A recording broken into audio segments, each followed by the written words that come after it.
അടിമാലിയിൽ വയോധികയെ കഴുത്തറത്ത് കൊലപ്പെടുത്തിയ സംഭവത്തിൽ രണ്ടുപേരെ പാലക്കാട് നിന്നും പോലീസ് കസ്റ്റഡിയിലെടുത്തു. അടിമാലി ടൗണിന് സമീപം താമസിക്കുന്ന നെടുവേലി കിഴക്കേതിൽ ഫാത്തിമയാണ് കൊല്ലപ്പെട്ടത്. മോഷണ ശ്രമത്തിനിടെയാണ് കൊലപാതകം നടന്നിട്ടുള്ളതെന്നാണ് പോലീസിന്റെ നിഗമനം. കൃത്യം നടത്തിയതായി കരുതുന്നവരെ പോലീസ് പാലക്കാട് നിന്നും കസ്റ്റഡിയിലെടുത്തു. കൊല്ലം കിളികൊല്ലൂർ സ്വദേശികളായ അലക്സ്, കവിത എന്നിവരാണ് പിടിയിലായത്.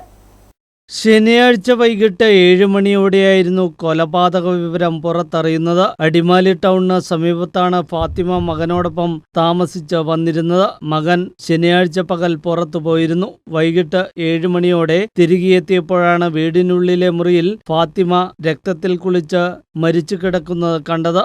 വീടിന്റെ വാതിൽ ചാരിയിട്ട നിലയിലായിരുന്നു. ഉടൻ വിവരം സമീപവാസികളെയും പോലീസിനെയും അറിയിച്ചു. രാത്രിയിൽ ഉന്നത പോലീസ് ഉദ്യോഗസ്ഥരടക്കം സ്ഥലത്തെത്തി പരിശോധന നടത്തി.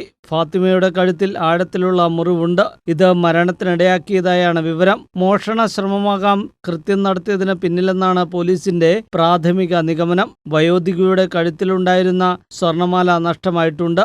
വിരൽ അടയാള വിദഗ്ധരും ഫോറൻസിക് സംഘവും ഡോഗ് സ്ക്വാഡും സ്ഥലത്തെത്തി വിശദമായ ശാസ്ത്രീയ തെളിവുകൾ ശേഖരിച്ചു.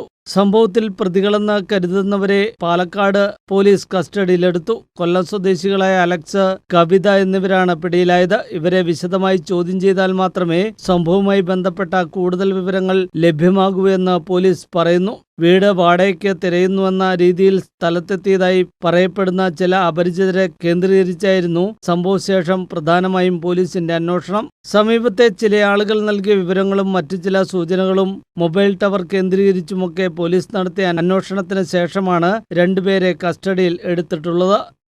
News bureau, Adimali.